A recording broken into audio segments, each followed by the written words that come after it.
اعوذ باللہ من الشیطان الرجیم بسم اللہ الرحمن الرحیم ربی اشرح لی صدری ویسر لی امری واحلل عقدۃ من لسانی یفقہوا قولی رب زدنی علما یا حی یا قیوم برحمتک استغیث۔ بسم اللہ الرحمن الرحیم، شروع اللہ کے نام سے جو بڑا مہربان نہایت رحم کرنے والا ہے۔ ثم پھر انتم ہو تم ہؤلاء وہی لوگ تقتلون جو قتل کرتے تھے انفسکم اپنوں کو وتخرجون اور نکال دیتے تھے فریقاً ایک گروہ منکم تم میں سے من دیارہم اپنے گھروں سے تظاہرون چڑھائی کرتے تھے علیہم اوپر ان کے بالاسم گناہوں کی وجہ سے والعدوان اور سرکشی کی وجہ سے،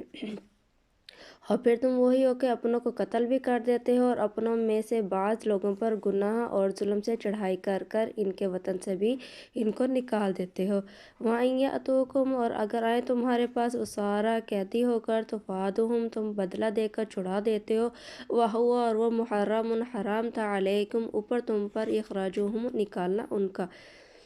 اور اگر تمہارے پاس وہ قید ہو کر آئیں تو بدلہ دے کر ان کو چھڑا بھی لیتے ہو حالانکہ ان کا نکال دینا ہی تم کو حرام تھا۔ افتؤمنون کیا تم ایمان رکھتے ہو ببعض الکتاب کی کتاب کے بعض حصے پر وتکفرون اور انکار کرتے ببعض بعض کا، فما جزاء پس کیا ہے سزا من یفعل جو کوئی ایسا کرے ذالک تم میں سے، ذالک یہ منکم تم میں سے، الا مگر خزی رسوائی ہے فی الحیات الدنیا دنیا کی زندگی میں، ویوم القیامتی اور قیامت کے دن، یردون وہ لٹائے جائیں گے الی اشد العذاب طرف شدید عذاب کے۔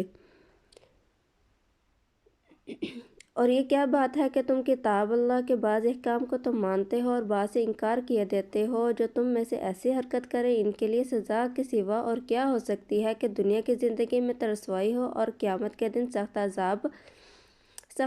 عذاب میں ڈال دیے جائیں۔ وَمَا اللَّهُ اور نہیں اللہ تعالیٰ بغافل بے خبر اما اس چیز سے تعملون جو تم کرتے ہو اور جو تم کام کرتے ہو، اللہ تعالیٰ ان سے غافل نہیں ہے۔ یہاں پر یہ جو آیت مبارکہ پڑھی گئی ہے اس میں جو ہے نا وہ یہود کی بات کی گئی ہے کہ یہود جو تھے وہ کیسے انکار کرتے تھے بعض حصے پر اور بعض پر انکار کرتے تھے۔ دیکھیں جب مدینہ شریف کی جب آبادی تھی تو وہاں پہ مدینہ کے باہر دو قومیں آباد تھیں، ایک اوس و خزرج، اور اس سے باہر نکل کے یہود کی دو آبادیاں تھیں، بنو قریظہ اور بنو نذیر۔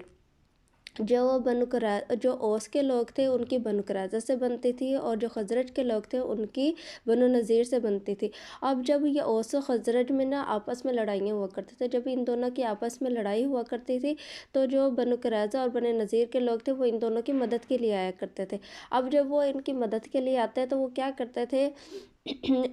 وہ آ کے کیا کرتے تھے کہ ان کے ساتھ قتل عام کرتے تھے۔ مطلب کہ ظاہری بات ہے اگر وہ اوس کا ساتھ دیں گے تو اوس کے بنو قریظہ کے لوگ مارے جائیں گے، اگر وہ خزرج کا ساتھ دیں گے تو بنو نذیر کے لوگ بھی ظاہری بات ہے ان میں مارے جائیں گے۔ تو وہ یہ کرتے تھے کہ ان کے ساتھ ان لوگوں کا قتل تو ضرور کرتے تھے، حالانکہ یہاں پہ اللہ تبارک و تعالیٰ نے پہلے ان کو کیا حکم دیا کہ وہ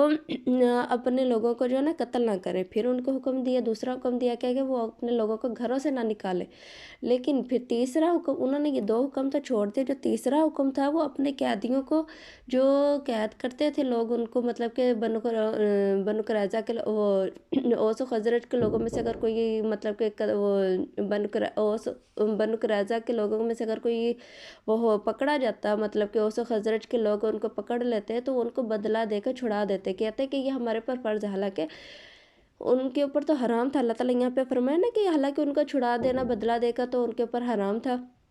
پہلے دو باتوں سے انہوں نے انکار کر دیا، لیکن جو تیسری بات تھی اس پہ وہ عمل کرتے تھے۔ اب جب آپ صلی اللہ علیہ وآلہ وسلم مبعوث ہو کر آئے دنیا کے اندر، اللہ تعالیٰ بارک و تعالیٰ نے ان کو جو ہے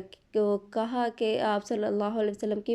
بعثت آئی، تو جو یہود کے لوگ تھے وہ اپنے آپ کو کہا کرتے تھے کہ ہم اہل علم والے ہیں، ہمارے پر کتاب نازل کی گئی ہے، مطلب کہ تورات تھی، پھر اس کے بعد وہ تورات کو ماننے والے تھے تو کہتے تھے ہم کتاب والے ہیں۔ پھر جب انہوں نے دیکھا کہ آپ صلی اللہ علیہ وآلہ وسلم جو ہیں وہ امیوں میں آئے ہیں تو وہ ان کو یہ چیز برداشت نہیں ہوئی، وہ کہنے لگے نہیں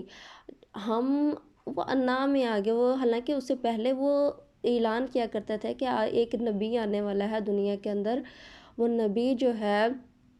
مطلب کہ سارے انبیاء کا سردار ہوگا، ہم اس کی تیاری کر رہے ہیں۔ لیکن جب انہوں نے دیکھا کہ وہ نبی جو آئے ہیں آپ صلی اللہ علیہ وسلم وہ امیوں کے اندر سے آئے ہیں، تو انہوں نے بڑھاس نکالے کہ ہم سب کتنی صدیوں سے 4000 صدیوں سے کہ ہمارے ہی اندر نبی کے اوپر نبی آئی جا رہے ہیں، تو لیکن اب جو نبی آیا ہے وہ حضرت اسماعیل علیہ السلام کے بعد اب آپ صلی اللہ علیہ وآلہ وسلم آخری نبی بن کر آئے، تو وہ ان کو برداشت ہی نہیں ہوا۔ جبکہ اوس و خزرج کے لوگوں نے جب یہ دیکھا کہ یہ آپ صلی اللہ علیہ وآلہ وسلم میں جن کی یہود تعریف کیا کرتے تھے کہ وہ نبی آنے والا ہے وہ آئے، تو اوس و خزرج کے لوگوں نے آپ صلی اللہ علیہ وسلم کے اوپر ایمان لیا، جبکہ یہ جو یہود تھے انہوں نے آپ صلی اللہ علیہ وآلہ وسلم کو ماننے سے انکار کر دیا۔ تو پھر یہاں پہ اللہ تعالیٰ ان کو فرما رہے ہیں کہ تم، حالانکہ تورات میں بھی اللہ تعالیٰ نے فرمایا، زبور میں بھی فرمایا، انجیل میں بھی فرمایا کہ ایک نبی آنے والا ہے، اس نبی کی پیروی کرنی ہے، وہ آخری نبی ہوگا، وہ یہ اتنے سالوں سے اس کی تبلیغ ہی کرتے آ رہے، لیکن پھر انہوں نے کیا کیا، انہوں نے کہا نہیں،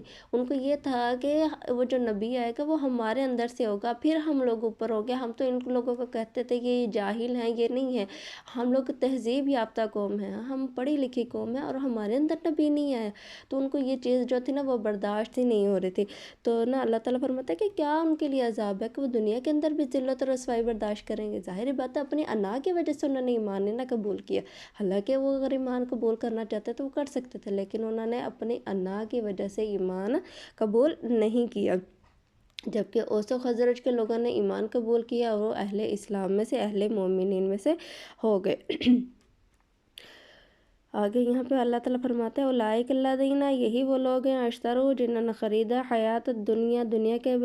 بدلے میں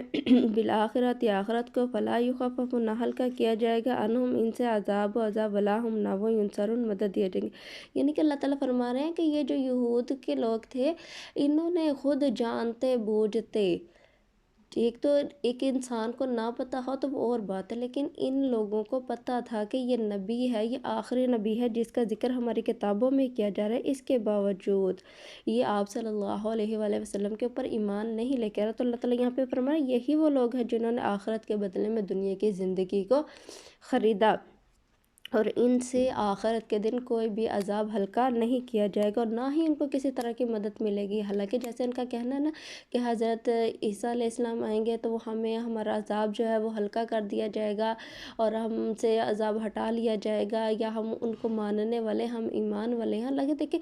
ان کا یہود کا کہنا یہ کہ دیکھیں ہم تو پچھلی ساری امتوں پر ایمان رکھتے ہیں، سارے نبیوں پر ایمان رکھتے ہیں، اگر کیا ہوا اگر ہم آپ صلی اللہ علیہ وسلم کی نبوت پر ایمان رکھتے، باقی تو ہم سب پہ ایمان رکھتے ہیں، ہم ایک اللہ کے ماننے والے، نبیوں کے ماننے والے، سب پہ اوپر ایمان۔ تو اللہ تعالیٰ فرماتا ہے نہیں، جب تم ایک کو نہیں مان رہے تو باقی پیچھے کیا رہ جاتا ہے؟ تو جبکہ اوس و خزرج کے لوگوں نے پچھلے لوگوں کے بھی ایمان لائے، اور ہم لوگوں کے مطلب کہ آپ صلی اللہ علیہ وسلم کے اوپر نبوت کے اوپر ایمان لے کر، کیونکہ ہمارا عقیدہ تو یہی ہے کہ آپ صلی اللہ علیہ وسلم سے پہلے جتنے بھی انبیاء آئے وہ سب، اور جو آپ صلی اللہ علیہ وسلم سب کی باعث اللہ تعالیٰ نے خود فرمائی ہے،